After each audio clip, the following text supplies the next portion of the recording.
जय माँ डाट काली भक्तों। आज का जो वीडियो है ये मैं आप सबके सामने जो प्रस्तुत करने वाला हूँ, ये वीडियो है आपकी जानकारी के लिए। ये जानकारी वो जानकारी है जिसमें आपको कुछ ऐसे संकेत बताए जा रहे हैं जिनके होने से या जिनके दिखने से अगर आपके घर में ये संकेत दिख जाए तो समझ जाइए कि बुरे समय का ये संकेत है। आपके घर में कुछ बुरी घटना घटित होने वाली है, कुछ तो बुरा होने वाला है आने वाले समय पे या इंस्टेंट कुछ कर्मा है जिसका फल आपको कुछ बुरी तरीके से मिलने वाला है।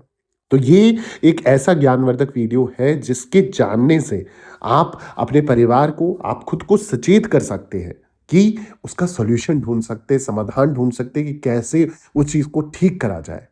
तो पृथ्वी भी, ये शक्ति भी जिनको हम पूजते हैं, वो सब आपको कहीं न कहीं संकेत देते हैं। कुछ अच्छा होने का भी संकेत होता है, कुछ बुरा घटित होने का भी संकेत होता है, कुछ संकट आने का भी संकेत होता है, कुछ जो है आकस्मिक कुछ घट जाए घर पे तो उसका भी संकेत होता है। तो कुछ ऐसे ही बुरे संकेत आज मैं आपके सामने बताने जा रहा हूँ जिनके माध्यम से आप पहचान सकते हो कि ये अगर घट रहे हैं आपके घर में तो कुछ बुरा होने वाला है और इनको दूर करने के लिए आपने क्या काम करने चाहिए वो भी समझ जानकारी इस वीडियो के माध्यम से आपको दूँगा।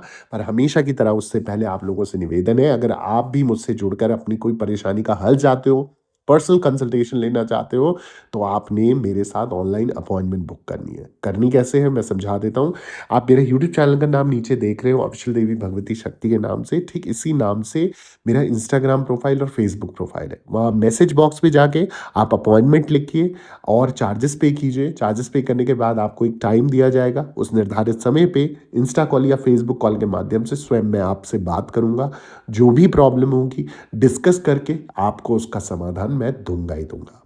अब आ जाते हैं आज के टॉपिक में। अगर आपके घर में भी आपको ये चीज़ें दिखे तो ये बुरी चीज़ों का जो है, बुरे समय का जो है संकेत बता रहा है और दूर कैसे करना है वो भी मैं आपको समझा देता हूँ। क्योंकि कई बार आप कितनी भी कोशिश कर लें, दुःख और परेशानियाँ लोगों का पीछा नहीं छोड़ती हैं। अगर ऐसा होता है तो आपको ये जान लेना चाहिए कि घर में नकारात्मक ऊर्जा का प्रभाव है। शास्त्रों के अनुसार नकारात्मकता के लिए कुछ खास नियम बताए गए हैं। घर में ऊर्जा सबसे पहले इस कोड को जानना बहुत जरूरी है।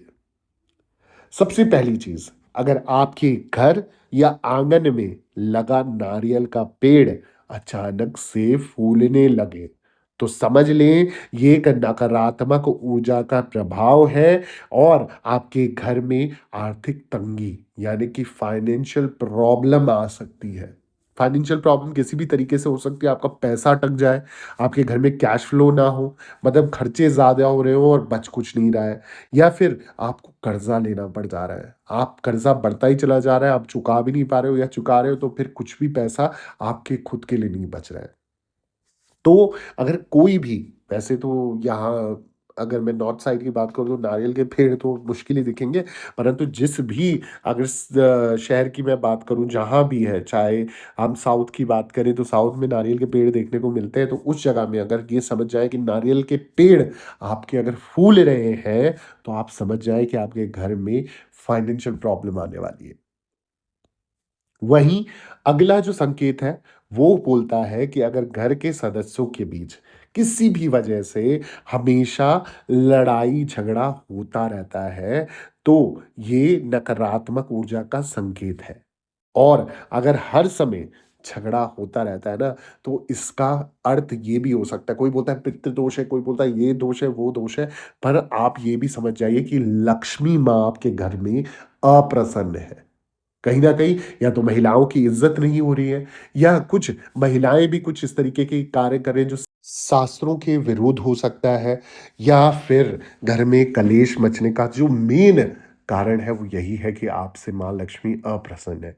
तो लक्ष्मी माँ का पूजन करिए, उनका ध्यान कीजिए, उनका भोग प्रसाद चढ़ाइए, उनको शहद आप चढ़ाइए। देखिए माँ लक्ष्मी आपसे जल्दी ही, शीघ्र ही प्रसन्न होकर आपको आशीर्वाद देगी और पैसों से रिलेटेड परेशानियों से आपको मुक्ति दिलाएगी। वहीं अगला जो संकेत है वो कहता है कि कई बार हम जो काम करते हैं वो हमेशा आधा ही हो पाता है। चाहे हम कितना भी कोशिश कर लें, वो काम पूरा हो ही नहीं पाता, कहीं न कहीं अटक जाता है या हम ही उसको अटका देते हैं। तो ये जो सबसे इसको पहचान कैसे करी जाए, इसकी पहचान यही है कि नकारात्मक ऊर्जा का प्रभाव आपकी उस जगह पर है, उस कार्य पे है या आपके घर पे है, जिसके कारण आपका कार्य रुकता जाता है, विघ्न आते हैं और उस पे कोई परेशानी आ जाती है और इससे आपके घर में पैसों की समस्याएँ बढ़ने लग जाती हैं। वहीं अगला जो संकेत है वो कहता है, अगर परिवार में कोई भी सदस्य हमेशा बीमार रहता है या परिवार में कोई भी स्त्री हमेशा बीमार रहती है और दवाइयों पर आपका अधिक से अधिक खर्चा आपका बढ़ता जा रहा है, आप पैसा आपका सारा दवाई पे हॉस्पिटल में जा रहा है, तो ये भी एक नकारात्मक ऊर्जा का संकेत है, जहाँ पर आपको जताया जाता है, बताया जाता है कि भई ये नकारात्मकता है, पहले नेगेटिविटी हटाओ अपने घर से, नकारात्मकता हटाओ, तब जाके ये चीज़ों में आपकी सहूलियत आएगी और बीमारी हटती जाएगी। वहीं अगला संकेत जो है, वो है कि घर में पालतू जानवर के रूप में रखे गए जानवर, जैसे बिल्ली हो गया, कुत्ता हो गया, गाय हो गया, असुविधा के कारण आपके मर जाते हैं या मतलब मर रहे हैं या वो जी नहीं पा रहे हैं, आपके घर में जानवरों की मृत्यु होती रहती है, तो ये भी एक संकेत है। तंत्र का संकेत बोल सकते हो, नेगेटिविटी का महासंकेत इसे बोल सकते हो। ठीक है? अब इन सब चीज़ों से पीछा छुड़ाने के लिए भी मैं आपको बता देता हूँ, इन सब चीज़ों से पीछा छुड़ाना चाहते हो ना, तो किसी भी घर में अगर ऐसी समस्या हो रही है, तो आप सबसे पहली चीज़ तो क्या करें, घर में रोज़ आप नमक के पानी का पोछा लगाएँ। ठीक है? नमक डाल सकते हो, समुद्री नमक डाल सकते हो या जिसे कहते हैं सेंधा नमक आप डाल सकते हो। दूसरी चीज़ आप उसमें क्या कर सकते हो, जो व्हाइट विनेगर होता है, प्लेन विनेगर होता है, उसको सिरका जिसे कहते हैं, वो आप डाल के उसमें रोज़ पोछा लगाओ या नींबू की कुछ बूँदें डाल के आप पोछा लगाओ, तो आपके घर से ये जो परेशानियाँ है, नेगेटिविटी है, तंत्र बाधा है, ये निकलती चली जाएगी। पर इसको कंटिन्यू हमें करना है। दूसरी चीज़, गाय के शुद्ध गौमूत्र का आप पूरे घर में छिड़काव करें। पुष्प पकड़ लीजिए और पुष्प के माध्यम से आप गाय के गौमूत्र का छिड़काव करके अपनी इष्ट का, अपने पितरों का, अपनी कुल देवी देवता का ध्यान करिए और बोलिए कि आप हमें सुरक्षा दीजिए और हमें हर परेशानी से, तंत्र मंत्र से बचाइए। तीसरी चीज़ आप ये कर सकते हो कि आपने हनुमान बाबा जी का एक जो होता है सुंदरकांड होता है, वो आप अपने घर पे हर 3 या 6 महीने में ज़रूर कराएँ। ठीक है? और साथ ही साथ अपने घर में समय-समय पे जैसे कुछ अच्छा अवसर आता है, किसी का जन्मदिवस आता है, कोई सालगिरह आती है, तो उन लोगों को भी गृह पूजन ज़रूर कराना चाहिए। हवन, चालीसा, पाठ ये सब करवाते रहना चाहिए। तो घर में आधी से ज़्यादा नेगेटिविटी, नकारात्मक ऊर्जा का प्रभाव ऐसे ही समाप्त हो जाता है। तो इस तरीके से अगर आप ये कार्य करने लग जाते हैं, तो आपके घर में जो संकेत आपको दिख रहे हैं, इनको आप पहचान करके इनका सॉल्यूशन ढूँढिए और आप पर्सनल कंसल्टेशन लेके मुझसे भी संपर्क करके सॉल्यूशन पा सकते हैं। अगर आपको भी मेरे वीडियोज़ अच्छे लग रहे हैं, तो प्लीज़ मेरे चैनल को सब्सक्राइब कर दीजिए, वीडियो को लाइक कर दीजिए, ज़रूरतमंद लोगों के साथ शेयर ज़रूर कर देना। कमेंट में जय माता दी ज़रूर लिखें और दरबार से बने रहें। सभी भक्तों को जय माता दी, जय माँ डाठ वाली।